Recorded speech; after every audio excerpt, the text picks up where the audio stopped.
ไม่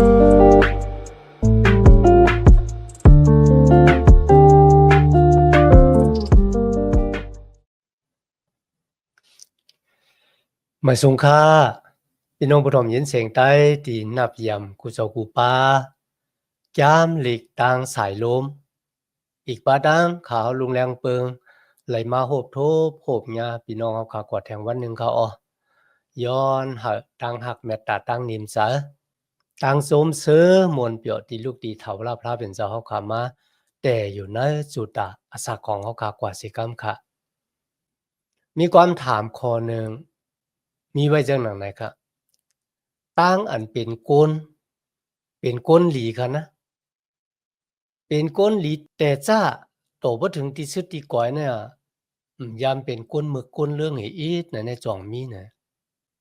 พี่น้องก็หนึ่งตอบว่าหวังกำอาจจะมีค่ะกุยกับมันติหายาบอีกนึงนะครับกุยก็จะเป็นจังหนังไหนค่ะนะครับหวังก็ในค่ะนะมือแต่จ้ามันเนี่ยเป็นก้นอำหลีกุยก็ที่สุดที่ก้อยซ้ำเป็นก้นหลีหวังก็ซ้ำมือแต่จ้ามันเป็นก้นหลีกุยก็ที่สุดที่ก้อยซ้ำหลีนะก้นสองเมียวเราเขาเป็นก้นเมียวจังหื้อไหนคันนะใครเป็นก้นที่มือแต่จ้ามันหลีที่สุดที่ก้อยมันหลีที่สุดที่ก้อยหลีมือแต่จ้ามันหลีนะเขาใครเป็นก้นจังหนังหื้อนะครับก็บ่สังขละบ่เนี่ยจังก็บ่ว่าเฮาจางเป็นก้นที่มือแต่จ้าก็หลีที่สุดที่ก้อยก็หลีนั่นแหละมีแต่มีอยู่นะครับมันอาจจะหายากนะครับณวันนี้เราก็ได้สืบด้วยรองของเจ้ามุญญาคุณหอคัมเฮซกี้ครับโจตาสักตานของเขาเป็นเจ้าหือเขาเป็นก้นที่มือแต่จ้ามันหลีกำลึนสุดหลีเนี่ยนั้นก็กำลึนสุดหลีมือแต่จ้ามหลีเนี่ยนะเขาก็ได้สืบด้วยก็ซ้อมกันคันเนาะถ้าว่าพระเป็นเจ้าก็อามเขาคันนะว่าวายเส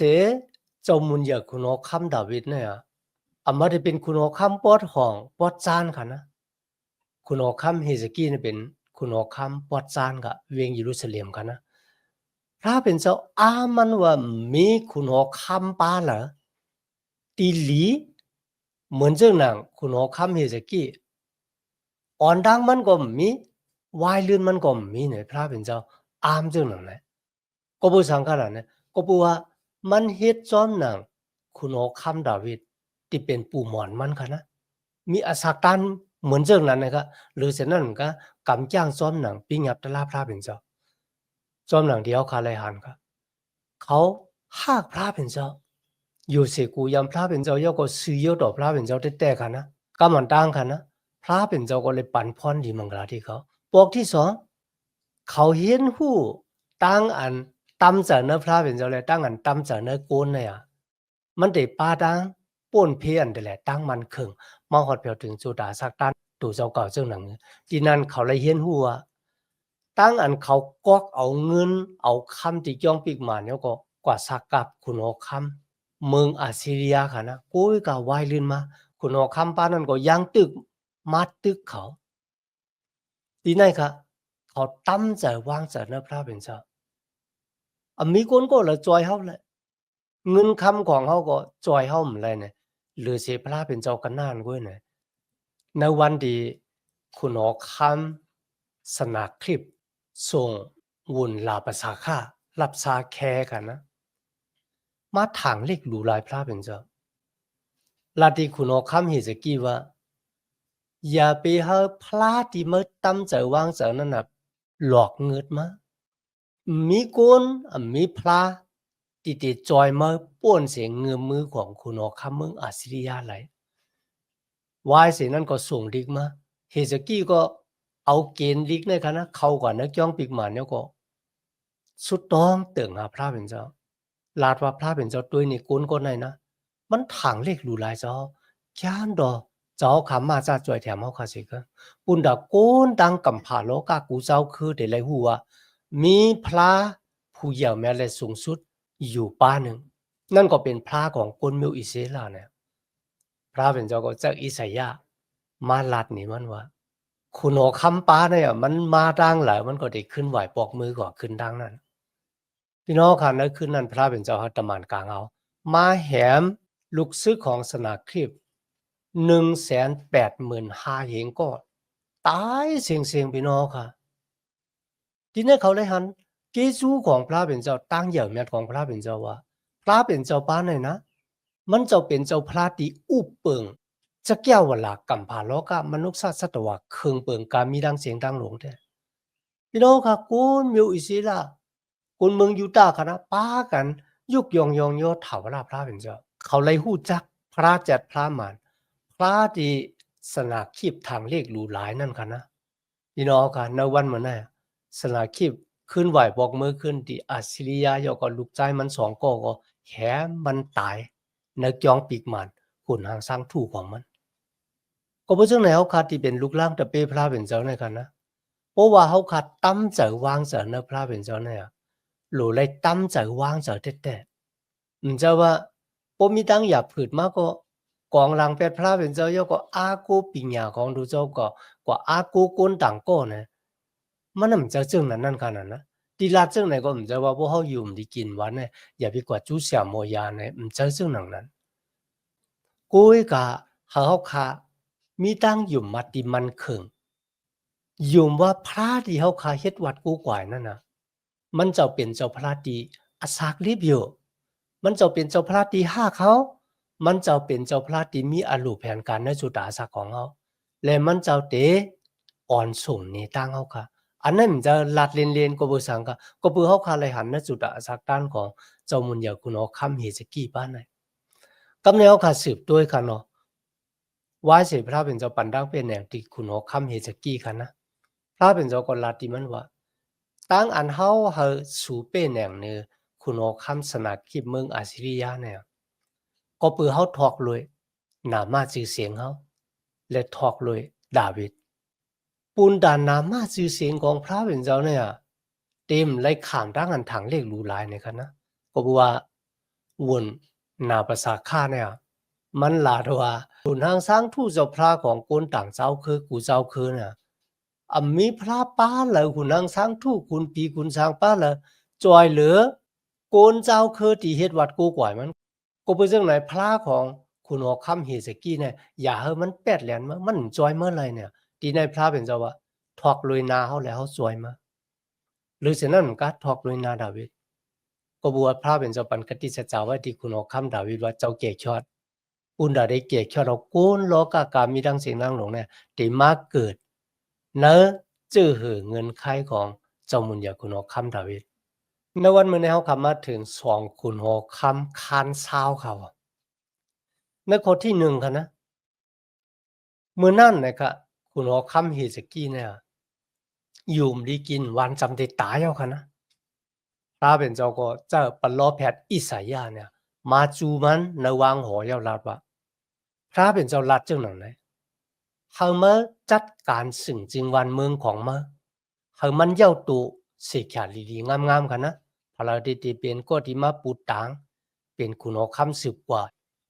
การเมืองปลายศาสนากุสำกุเบืองนั่นกันนะเขาจัดการอิสยาลาดว่าเมื่อจำติดตายย่อก็เมื่อเต็มลูกกระด้างตายขึ้นที่มากขึ้นพี่น้องค่ะมือคุณหอคำเฮสกี้และยินซึ่งหนังไหนกันนะมันไหวนามันเข้ากว่าจูผาปย่อก็ห้องไห้ต่อพระเป็นเจ้าเขาข่าวลุงนางเบิ่งอยู่ว่าอิสยาก็อัปเดตนักจ่ายกันนะดีกว่าลาดเนคุณหอคำเฮสกี้ว่าพระเป็นเจ้าเลยมักฆ่าเอาไว้นะว่าวันตายเมื่อมาถึงที่แต่มันค่ะในวันเหมือนนั้นจะคุณหอคำเฮสกี้ไว้ค่ะนะเฮาคากูโก้เนี่ยเฮาคาเลยขำได้มันพระเป็นเจ้าจีอย่างนั้นก็มักฆ่าเอาไว้ว่าเฮาติตายวันละกูกะเฮาหมู่ฮู้กันนั่นกูที่ในลีอามน่ะค่ะนะพระเป็นเจ้าลาดไว้คุณหอคำเฮสกี้เมื่อติตายก็เพราะฉะนั้นจัดการลองหน้าหอหน้าเฮือนลองสึงจริงวันเมืองเมื่อเฮาเย้าตูดีๆงามๆพี่น้องค่ะเฮสกี้ใครตายค่ะมันอยู่ดีกินหวานกันนะมันใครตายมันสุดต้องตึงพระเป็นเจ้ามันลาดว่าพระเป็นเจ้าดีค่ะแค้นตัวคุกจะไรคาสิครับแค้นตัวคุกจะไรคาค่ะอาศักลิบอยู่ตัวนาเจ้าค่ะลุยดังอันซื่อๆโยลุยดังอันหักเจ้าค่ะเสียงสุดมากูเจ้าค่ะเอ็นแห้งกับหยานปิญญาของค่ะ ข้าเลยเฮ็ดลองหลีในสายตาของเจ้าเจอแต่เขามันสุกปอดล่างซึ่งจึงวันเมืองยูตาเวียงเยรูซาเล็มในคะนะย่าลู่ย่าเหลียวเพียวแบบหุ่นนางช้างทู่เจ้าพระตัวนางผีอาสลาวะ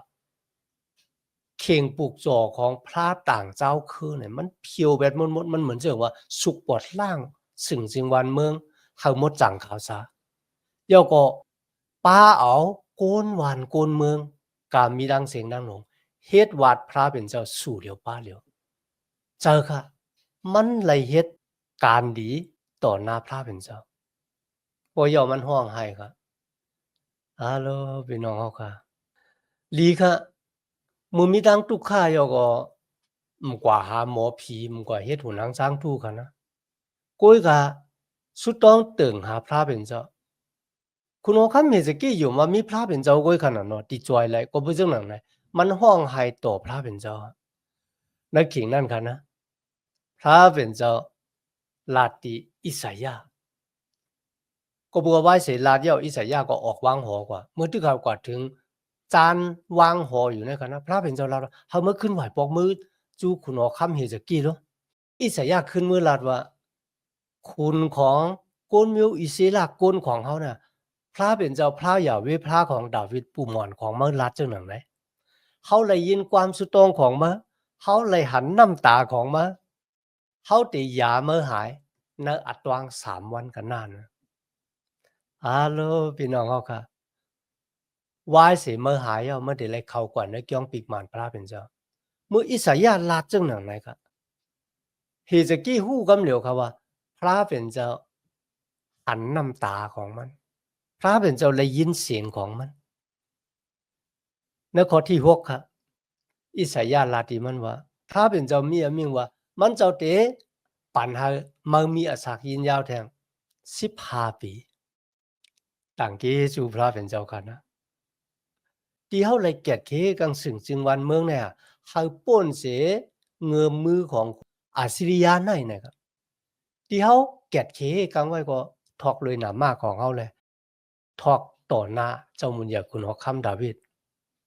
เดี๋ยวอิสยาลาตีโกนที่เปิดลุมลาคุณฮอกคัมเฮสกี้กันนะเอาข้อมูลหมักหรือเนี่ยกว่าแค่เนื้อตุ่มผีกันนะที่คุณฮอกคัมเฮสกี้เปลี่ยนเนี่ยพระเป็นเจ้าตียานั่นก็เป็นลอกไล่ที่พระเป็นเจ้าหยาแทงเมียวกันนะเอาข้อมูลหมักหรือกว่าต้านเนื้อตุ่มผีที่ในตัวของคุณฮอกคัมเฮสกี้พระเป็นเจ้าก็ยึดยาปัญหาก้อยก็ในกาปานเขาคันในคันนะในสมัยจำลิกยากูคัน5 ข้อ 14ครับที่นั่นมีไว้ว่าในสูปมีก้นก็ละยุ่มที่กินวันจับยอกาตั้งเปลี่ยนเนี่ยให้กว่าป้างเอาผู้อ่อนหูในเจอเจ้ามาให้ผู้อ่อนหูเจ้าเนี่ยสุดต้องปุ่นด่าสูยก็เอาน้ำมันเนี่ยพิกซิกสูในหนามมากของเจ้าเยซูคริสต์นั่นก็เป็นลอกไล่ที่พระเป็นเจ้ายึดยาปันก้นในกาปานเขาค่ะต่างเกสูพระเป็นเจ้าค่ะก็แล้วคำมาถึงข้อที่8ครับนะคุณโอคัมเฮสกี้ย้อนตั้งอันหลากหลายครับเพราะว่าพระเป็นเจ้าเตยึดยาบรรโยกะขาหายบนไหนจังในวันที่3ค่ะเดเลยขึ้นกว่านักย่องปีกมันพระเป็นเจ้าเนี่ยมันได้มีลักษณะอันละปุนดาที่เปียนี่ค่ะพี่น้องค่ะปู่หมางณอขิงดีปลอแพทย์อิสยามือหามันเป็น12นายกลางวันเนี่ยครับนะนั่นมีลักษณะที่พระเป็นเจ้าที่ปันดีสูนะเนี่ยอิสยาลาดว่าสูเตหะก้องเงากลางวันเนี่ยสุดกว่าตั้งนามันบอกว่าเพราะว่ากลางวันเต็งก็มันได้เป็นกลางวันเต็ง30 มินิในกันนะนั่นก็สูเตหะก้องเงากลางวันเนี่ยขึ้นโศกมาขึ้นดังหลังคุณหมอคำเห็นสกี้ลาดว่าตั้งอันเตหะเงากลางวันสุดกว่าตั้งนานนะมันเป็นรองไงกุ้ยกะเตหะมันสุดมาขึ้นดังหลังในหยาบนะก็บอกนะกาปานั่นเขามีนาลีละเขามีนาลีก้องเงาค่ะนะมันย้อนเหอพระเป็นเจ้าเนี่ยสุดมาขึ้นนั่งหลัง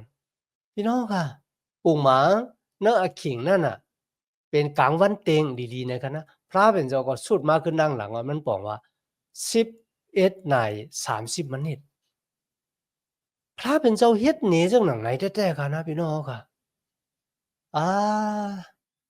มันเป็นกลุ่มกิจูของพระเป็นเจ้าที่พระเป็นเจ้ายึดยาบันคุณหอคำเฮสกี้จะก็ปือตั้งดีมันในพระเป็นเจ้าว่าก็บัวทอกเลยหนามามันเจ้าเลยทอกเลยคุณหอคำดาวิดที่เป็นโกนของมันเจ้าในเขาวายเสียนั่นค่ะ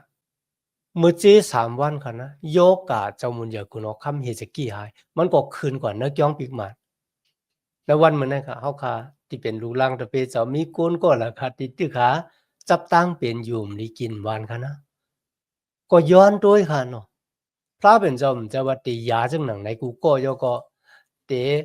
ยืดอาสาเขากว่าตั้งนานเนี่ยก็เขาก็มัดว่าก็เพราะว่าพระเป็นเจ้ามีอโลน่าสุดอาสาโกนก้อนหนึ่งและโกนก้อนหนึ่งก็เหมือนกันต่างเกจูพระเป็นเจ้าในวันเหมือนในกันนะสุดต้องค่ะพระเป็นเจ้าป้าเนี่ยเดียวค่ะเฮ็ดวัดกูกว่าเนี่ยมันจะมีอาณาตันโคยุดยาปันเฮาค่ะหลายรองหลายตั้งค่ะนะล็อกลายก็แปลกเปิงกันมันจะเป็นเจ้าอาสาของเฮาค่ะแท้ๆเนี่ยเฮาค่ะเลยหันดินให้เขามีเสียมอยาจ้อยมีผีมีคุณช้างมีหูนางช้างทู่จ้อยก้อยก็มีพระเป็นเจ้าพระยาเวห์พระของอับราฮัมอิซักยาคูบ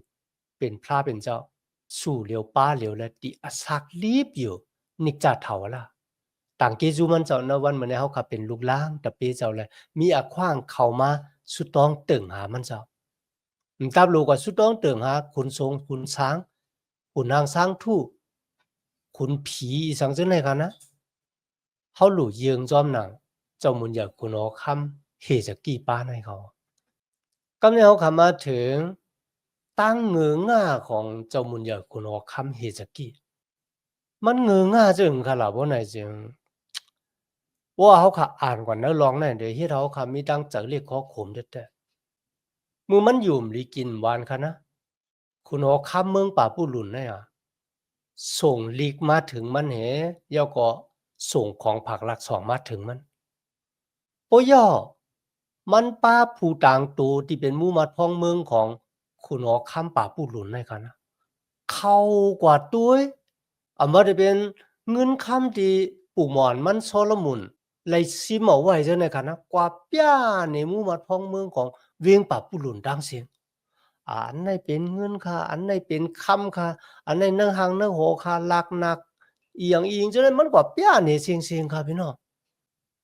ก็ผู้สังเขาข่าวว่ามันเงืองาค่ะล่ะว่าน่ะจริงก็บัวเพราะว่าคุณหอคำเมืองป่าผู้หลุนมันโหลคำเมือละเนี่ยมันหัวว่าตีในมีคำค่ะนะหรือฉะนั้นกาค่ะมันโหลละยุกยองยองเอาต่างเกจูพระเป็นเจ้าในนี่ตัวนี่ขาเนี่ยขายุ่มลีกินว่าเนาะจำเตตายอยู่แล้วปโลแพทย์อิสยามาลาดว่าเฮาสูเมจัดการวานเมืองเฮาเย้าตูหลีงามเย้าก็ตายกุยก็ขย้อนอาศักพระเป็นเจ้าปั่นอาศักคาแทง15 ปีเนี่ยมันโหลเลยขามซักเสมันโหลเลยขามซักเสเฮาคนฮู้จักพระเป็นเจ้าว่ามันเจ้าเป็นเจ้าอาศักของโกนก็มีดังเสียงนางหลง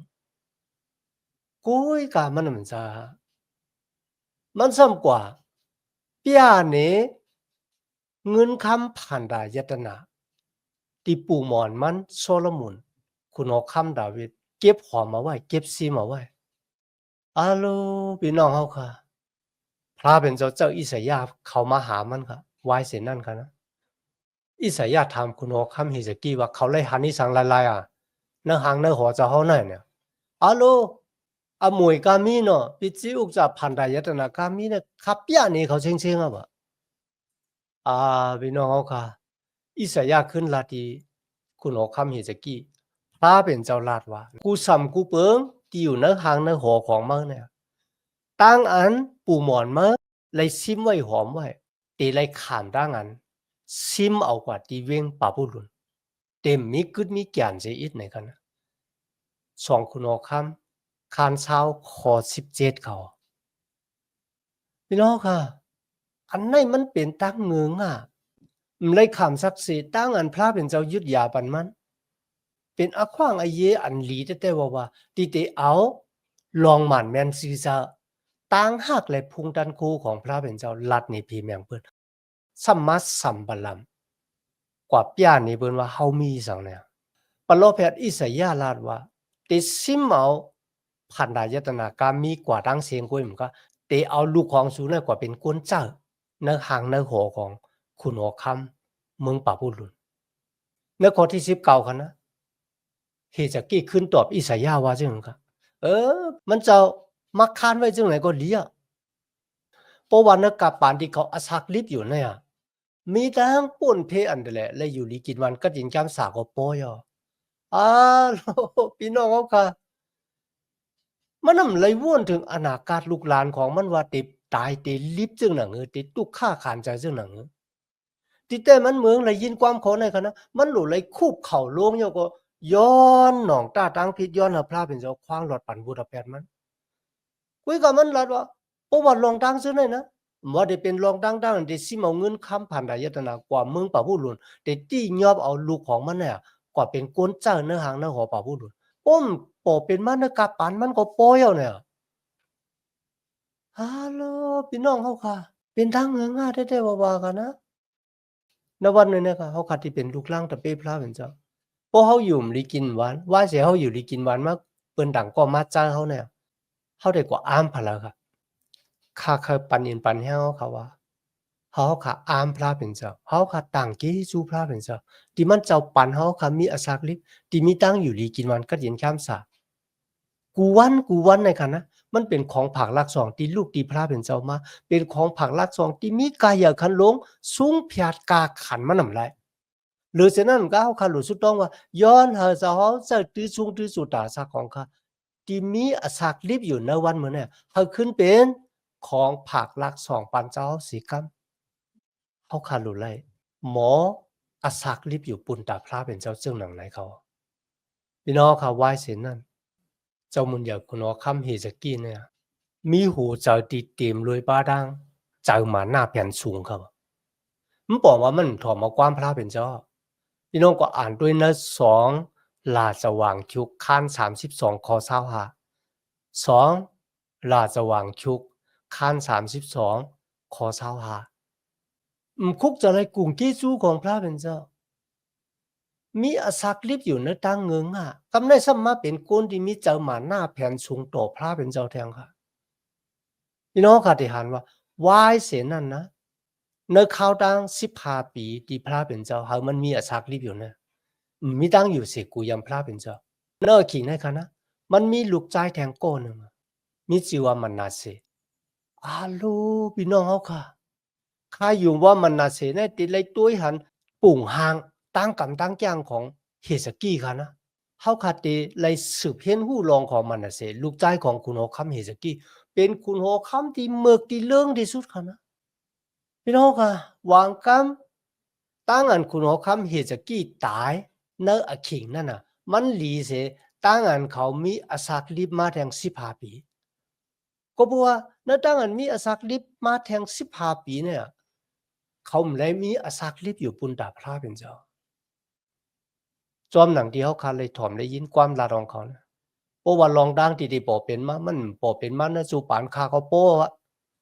มันเลยคุกจะเลยสึงจึงวันเมืองของดูเจ้าก็มันเลยคุกจะเลยก้นวันก้นเมืองมันเลยคุกจะเลยเจอเงินไข่ของดูเจ้าก็ฮัลโหลพี่น้องเจอก้นอ่ะมันเหมือนเจอลิงในลีกูกันนะกุยกันในวันเหมือนเนี่ยเขาคาที่เป็นลูกล่างตะเปเจ้าเนี่ยเขามีวิญญาณมดจังของพระเป็นเจ้ามาอยู่เลยจอมเขาหวังก็ซ้ำเถียงเวทวิญญาณมดจังเจ้าแทงกันนะพวกคันหลูเจ้าเขาเมื่อไรก็จังไกลมานะพวกคันหลูก็อยู่ไกลๆอินเลยเนาะอย่าไปให้เป็นเช่นนั้นครับวิญญาณมดจังพระเป็นเจ้าติปันเอ็นปันแห้งติปันสติปิญญาติพิกซีเขาลวยตันคูของมันเจ้าบุญดาเดอาศักลิบอยู่อาศักลิบอยู่ในตั้งสื่อต่อของพระเป็นเจ้าอาศักลิบอยู่บุญดาเดหักท่ามนาการมันเจ้าอาศักลิบอยู่บุญดาเดฮะพระเป็นเจ้าและหับมุนเฉลียนและจุดาสักของเขาต่างกี้สู่พระเป็นเจ้าในวันเหมือนไหนที่เจ้าเยซูคริสต์ปันวิญญาณมดจังมันเจ้ามีอยู่เลยจอมลูกล่างตะเปเจ้ากูก็มีดังนั้นต่างกี้สู่อย่างน่ะในวันเหมือนไหนที่พี่น้องเขาขับมาเห็นสมัยย้ำหลีกกว่าจอมกันตัวบ่ถึงอาขิงเขาขาดชุดกว่าแทงปอกหนึ่งคันเนาะย้อนหาตั้งหักเมตตาตั้งนิมจาตั้งจมซื้อมนเปียวตีลูกตีเถาลาพระเป็นเจ้าเขาขับมาแต่อยู่นะหูเจ้าเขาขับกว่าหางเผาหางมันเสียกำคะมาสุงคา